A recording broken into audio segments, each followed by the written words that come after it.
Good morning. Happy Easter from Marian University.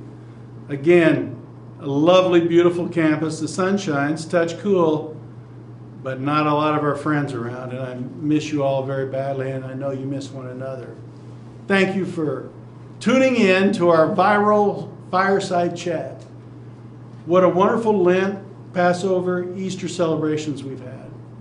You know, in a time of a virus, when you're hunkered down, more time to pray, reflect, read, think about what's valuable in life, you have a heightened sense of awareness of what matters in your personal life, in your family, in society, and certainly in the Marian community. What matters is community, relationships, and a very vivid understanding that we do indeed belong to one another. And in belonging to one another and sharing, greater learnings take place, greater joy of life takes place, greater spirituality and faith comes alive. And so I look forward to being back together. I'm on this lonely campus. You know, I come here quite often, and we have essential workers and people trading in, coming to office different time, like we do the president's office. And it causes one to reflect not only what we've been through, but where we're going. And that's the big part of my message today. We are going to reopen the university. We're going to reopen the city, the state, the country. That is going to happen. How is it going to happen? It's very interesting to me. I know it's interesting to you. And we're going to have to be very thoughtful and smart. So then I reflect on our leadership vision of this university. What an opportunity this brings. Hey, we talk about Marian University educating transformational leaders. We talk about Marian University as a lively, engaged academic environment. It is. We talk about defining transformational leadership, and we always say this. People say, what's transformational leadership? I say this, THIS. T for trustworthy and ethical. H for healthy, mind, body, spirit, socially healthy people are transformational leaders. I is for inquisitive. They never stop learning or finding better ways to live or serve and be a part of society. And of course, the S is for all the leadership skills. Could be communication, intellectual skills, mathematical skills, all sorts of skills. And that brings me to the point. We are going to reopen this campus. We are going to be back together learning. How do we do this? How does a transformational leader go about it? Well, we're going to have to think about ethics and how do we build trust in coming back together. We'll have to think about health quite a bit, won't we? Physical and other kind of health, our social health, psychological health, in coming back together. Not to live in fear, but to live in confidence, prudently. Be very inquisitive, and I'll come back to inquisitive. And we'll have to be very skilled, and I'll come back to skill. Why inquisitive and skilled? Certainly we'll want to think about all the ethics around what has happened to us and what we do going forward and all the health issues. But I am very intrigued with an academic community coming back together to think, how do you do this? We'll think a lot about the coronavirus. We have 100 of our fourth-year students out in the medical community serving during this time, volunteer. Didn't have to do it. They've learned a lot. Our faculty's learned a lot. Our biomedical scientist faculty have learned a lot.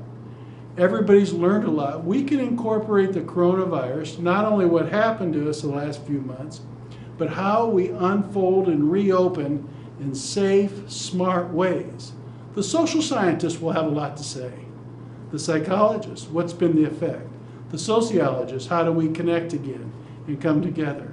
They'll have much to say. The historians, I'm very interested in what happened 100 years ago when we dealt with a tremendous pandemic in our country. And what did we learn from that? Because we did learn a lot. It's not like this is the first time it's happened to society and history. Every academic discipline, computer science, mathematics, as I said, the biology, the history. How about our educational system, K-12? How do you handle a pandemic? How do you teach online? How do you keep students of all socioeconomic backgrounds engaged in learning? How do we reopen our schools in a safe way? These schools being closed might have been, when we look back, the #1 problem, because parents that had children at home and they're trying to work from home and be essential workers, didn't get a nurse's docs and some of these people didn't just get to take off. They had people's lives in their hands they had to follow through on. So the social scientists, the educators, the healthcare workers, we can incorporate the coronavirus, what happened, and how we unfold in every class. Real learning, impactful learning that'll inform what we do as a university. That'll inform students how to behave and change as we work our way towards a vaccine and therapies and social changes that we can make work. It's going to be a very interesting time. And by the way, I haven't mentioned languages, but that's okay because I haven't forgotten it at all. One thing that we have all been able to do more with a reduced social schedule, less time in cars running about with children and social functions and all of our responsibilities, we've had more time to read. I read an very interesting article this week by Beth Ann Finelli. She's actually the poet laureate in Mississippi. And she, in this article, talks about the importance of the liberal arts and humanities and unfortunately how the enrollments have decreased all over the country, and the role of theater and all these things that help us understand human emotion and how people deal with interesting situations, what the protagonist, if I was that protagonist, what would I be doing right now? It's all very interesting, but there's been some hard research about reading and what it does to actually change the structure of your brain. Opens you up to new thinking, greater empathy, greater understanding. These aren't small things, getting through a virus or anything else. By the way, one of the most interesting things in Beth Ann's article was the research being done at Michigan State University, where they have students of all, not only students, but adults of all different ages read Jane Austen's literature over a sustained period of time, and they put a magnetic resonance helmet on their head.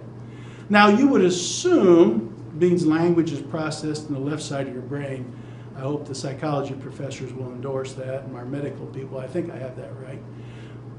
But as they were reading the Jane Austen literature, what they found is all parts of the brain had greater increase in blood flow.